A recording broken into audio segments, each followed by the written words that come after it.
great friend Marc Daniels. I reached out to Marc earlier today, and I don't think he'll mind me sharing that. He goes, for you guys, anything. We appreciate it. For you too, Marc, look forward to you. We'll see you next week or making sure or not. You'll see me, but I'm a little bit concerned. I got the invite today. Does that mean I missed the cut for next week? I'm like the rock band that gets the 5:05 Friday start of the festival that doesn't get the primetime audience. So, but I'm happy to be here anytime. Oh, my God. We didn't want to have to bump you for a coach. That's just it. I mean, it's happened to me like 3 times at Big 12 Media Days where I go over and I'm like, you guys ready? And they're like, oh, no. Matt Campbell's coming over here. I'm like, all right. Well, no, it's all good.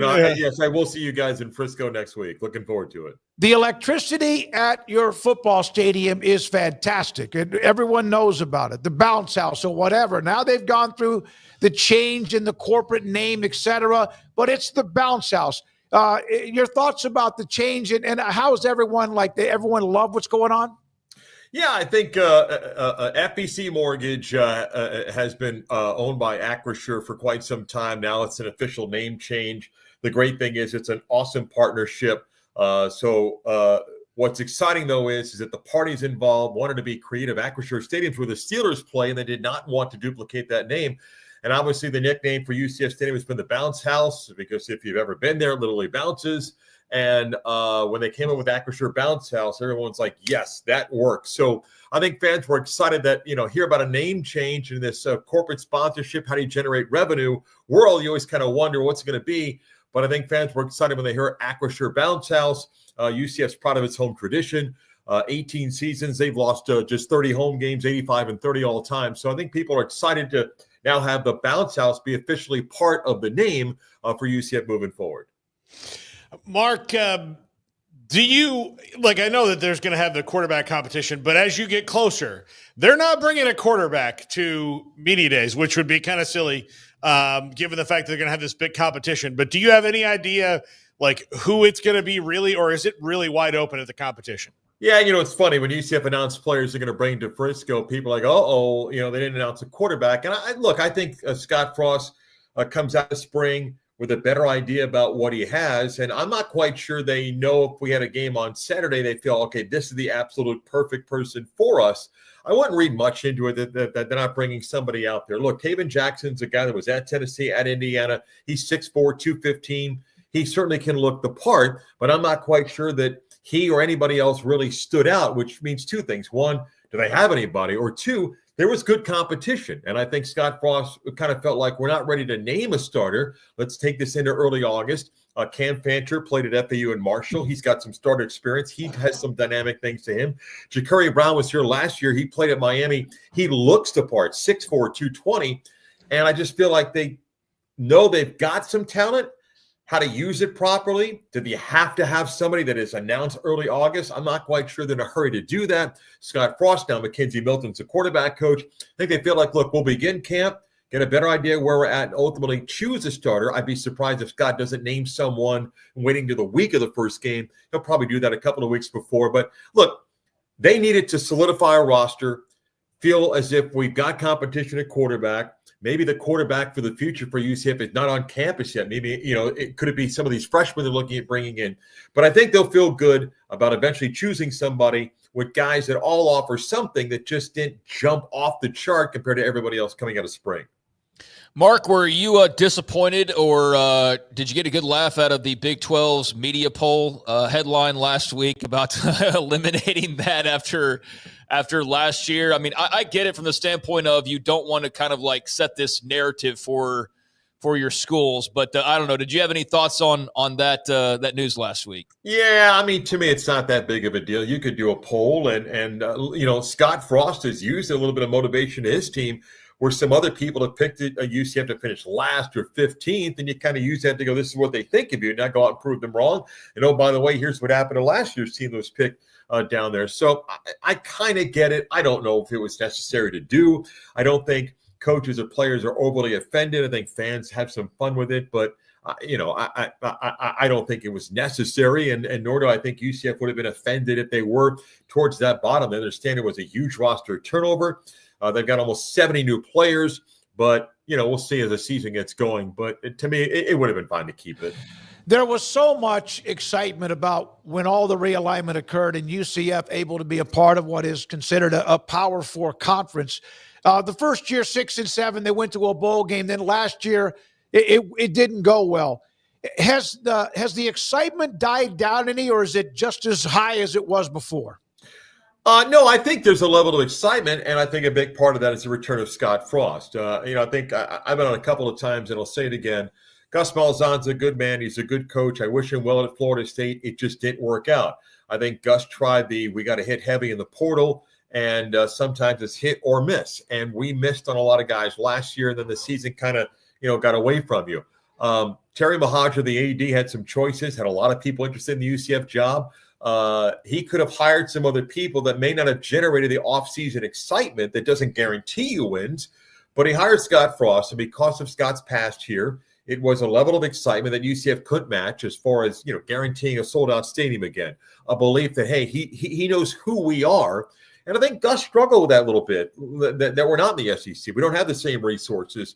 I think Scott, even though it's been quite a change from the last time he was here, understands where UCF needs to operate, got to be smart, got to play a little money ball, particularly now in this rev share era. So I think the return of Scott, the history, him kind of getting what UCF is, and using some of the same things that he did back then on a different level in the Big 12 has generated that excitement again. And I think it's also a realistic excitement. I don't think, the UCF fan base says, hey, 9 wins or it's a bad year. I think what UCF fans expect is show me progression, that by the time we get towards the middle of the season, I can see improvements. By the time we get to the end of the year, I kind of see where we're going, and give Scott the chance to continue to build the roster he wants.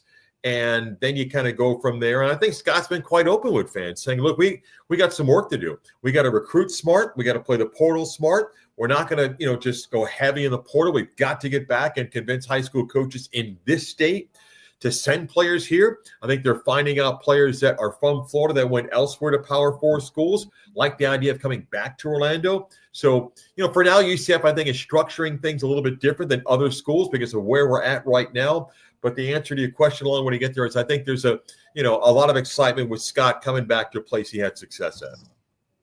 Mark, what do you think the immediate strengths can be with this team in year one, knowing what Scott Frost, it's not like you guys have to wonder what kind of system he's going to implement. You've seen it. What are they going to be?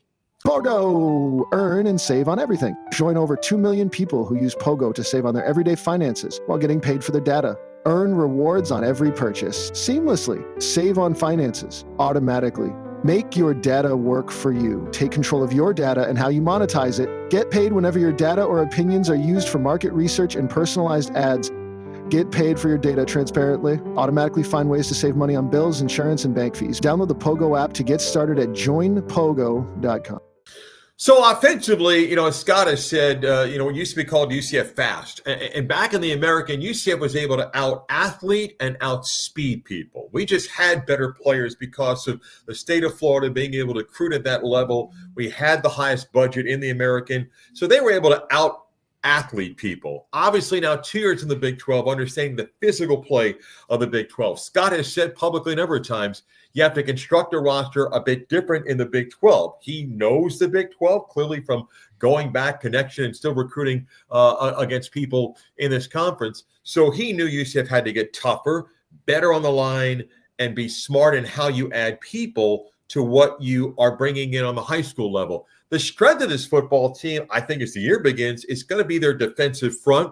They bring back a couple of really talented defensive ends. They get John Walker, a very talented defensive tackle back that missed last year with a knee injury. They brought some transfers in there. I think linebacker, they may be really good. Kelly Lawson came from Virginia Tech that I think can help them. Lewis Carter from Oklahoma. Their front 6-7, I think, is good. The secondary is a chance to be good.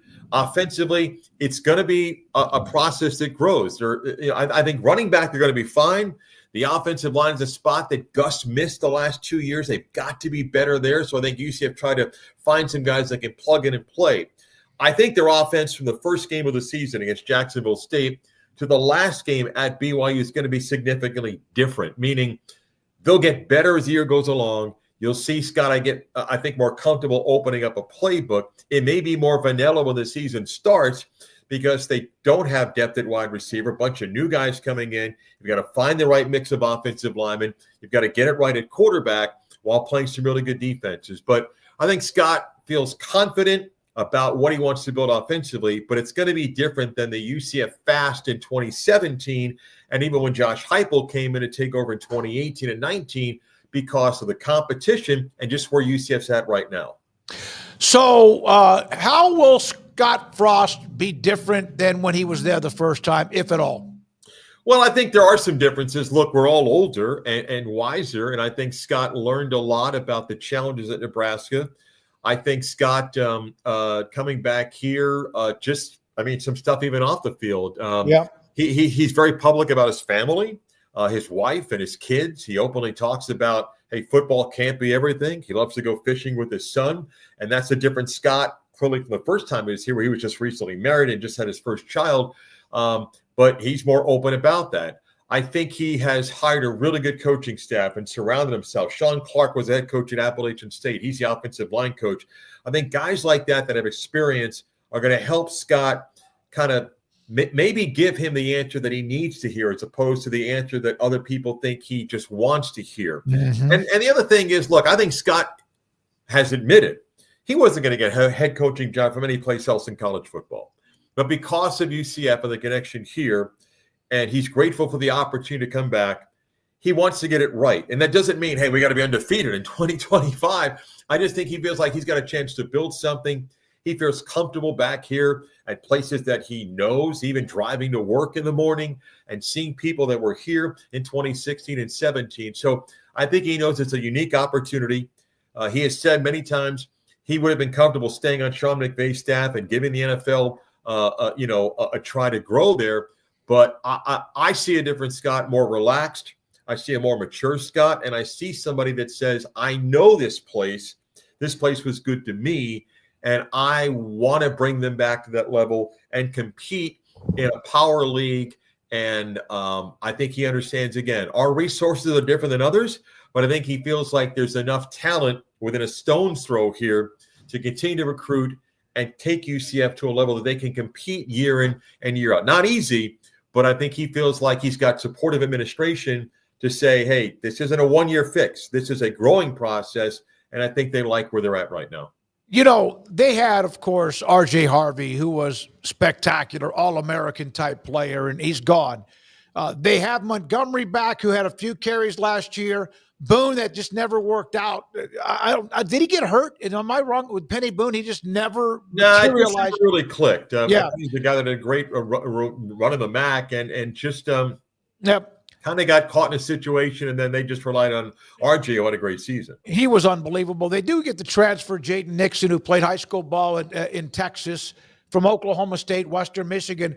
So is that a concern in that room, or do they just feel like, because you don't just replace R.J. Harvey. You don't. No. So what do they do? Yeah, actually, guys, I think that's their most talented room right now. Miles Montgomery is really good. He just got caught in a numbers game at Cincinnati, got caught behind R.J. Harvey last year, and now I think a chance to win that job and become a number one back. But I mean, I'll tell you right now, Jay Nixon's really good. Was good at Western Michigan, and he's going to help the competition there. UCF's got some young, talented backs, highly recruited guys. So I think running back is one of their strongest positions. Wide receiver, they lost basically everything.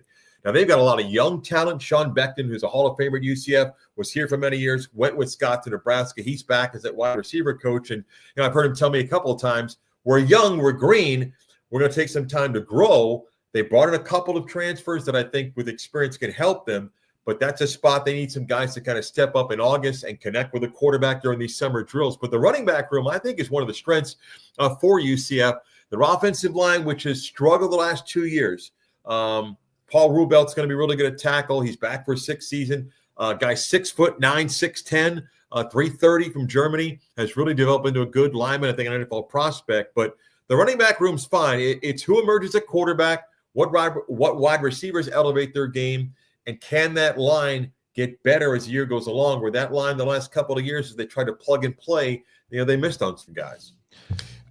Mark, the state of Florida has allowed universities to pull $22.5 million out of the university fund to assist in revenue sharing. How much of a sigh of relief was that for the UCF athletic department, who, like everyone in the first couple of years, is figuring out like what pots do we pull from to get our full allotment?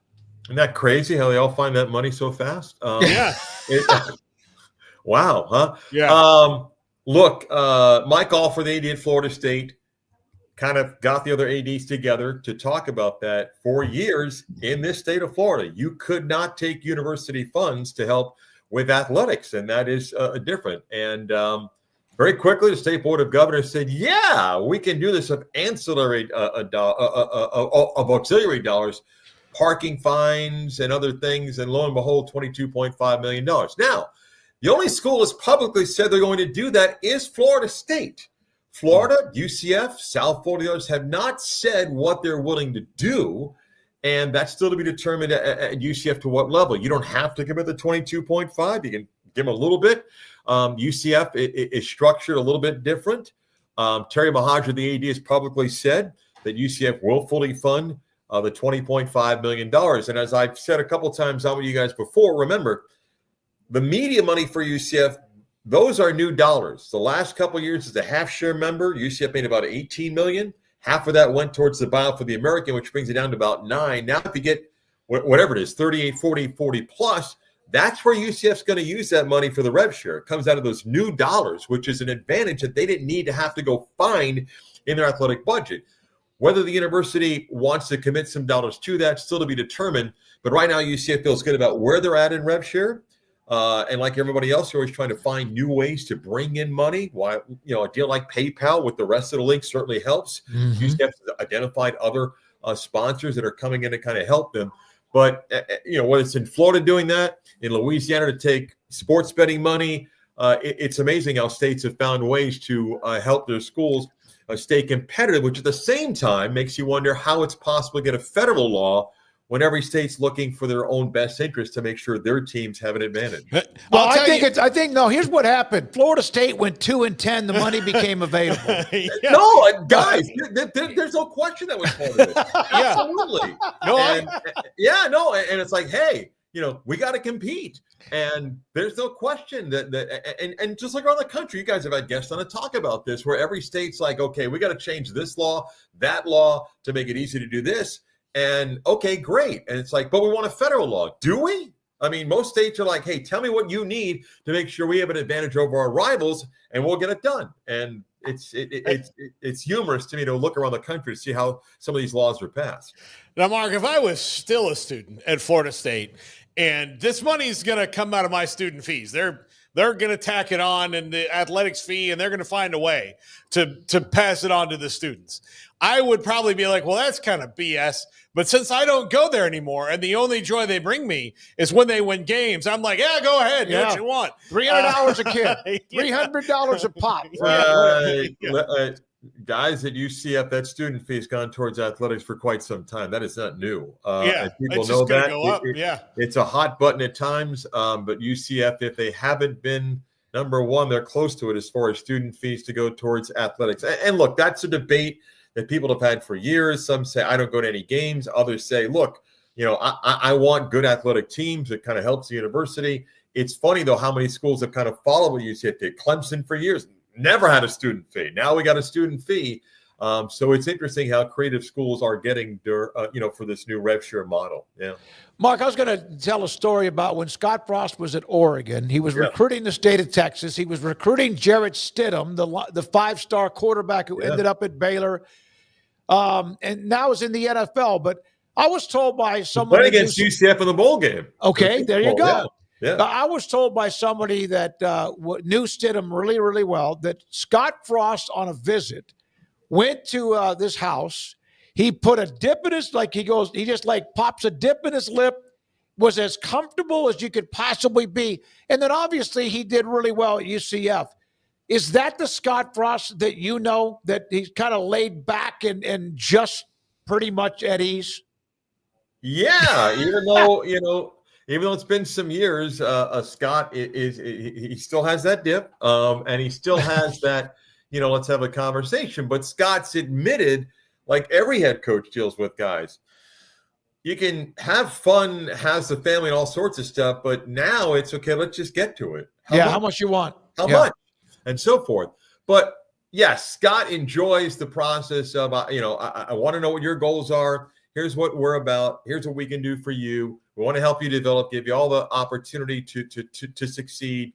And we're about relationships. A lot of stuff that other coaches say, but, Scott does not hide the fact, hey, here's some dip, sit back, let's talk and, get a feel for each other. But he's also acknowledged that today it is a little bit different, where now it comes down to, how much can you pay? And right now, that may be different in 2-3 years, but right now, it is a different approach for UCF. I mean, just in our league, guys, there are schools that will pay significantly more, and have a series of guys making 7 figures.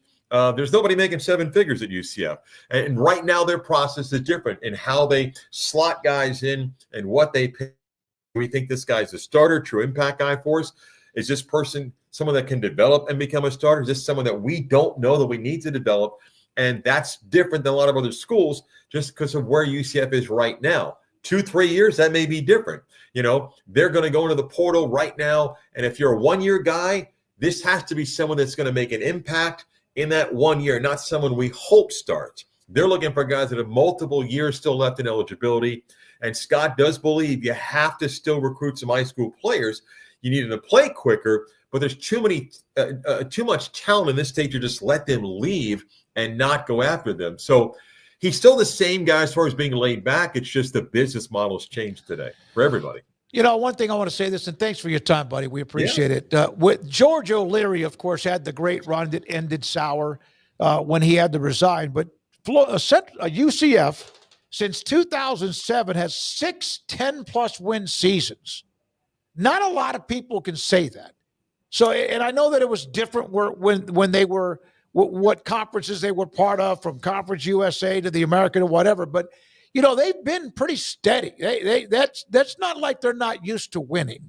No, 10-win seasons, 3 major bowl games in 5 years, a number of conference championships, all while transitioning from league to league, MAC Conference, USA, American, the Big 12. And again, guys, UCF is by far the youngest Power 4 program in the country, and I mean by like decades, and still very, very young. And yet the advantage of that is you can do things a little bit different, which we certainly lean into things marketing-wise and with uniforms and with environment at the stadium, but it also bodes well for the future down the line. Remember, UCF turns out about about 25,000 graduates a year. So guys, when you get to 10 years, you're talking about 250,000 alums, and you start adding that up and you look at 30, 40 years down the line, wherever we're going in college athletics, UCF will have one of the largest alumni base in the country, based on the number of graduates they're turning out now. So wherever we're going, they're going to be a factor just by size. Now, you still got to go out there, compete, and win, and UCF, would acknowledge in the major sports in 2 years of the Big 12, they've still got to fight to gain some relevancy, that people kind of recognize, not just the history, but what they are right now. And you got to get it going in football and basketball and baseball and softball and things like that. But, the opportunities there now, they're still building a budget up to be closer towards the middle of the pack in the Big 12. But doing things with less has always been UCF's model. Overcoming that and competing, and that's still going to be the case for years to come, just as they continue to ramp up their budget, grow alumni base. And a lot of our donors, we don't got billionaire oil people. We've got younger grads that are just beginning to earn money and start businesses. So every dollar counts here as we compete with some institutions that are 150 years old. Thank you, buddy. Appreciate your time, Mark. See you next week. See you guys next week. Thank you. Take care. Marc Daniels, voice of UCF Athletics, with us on 365 Sports.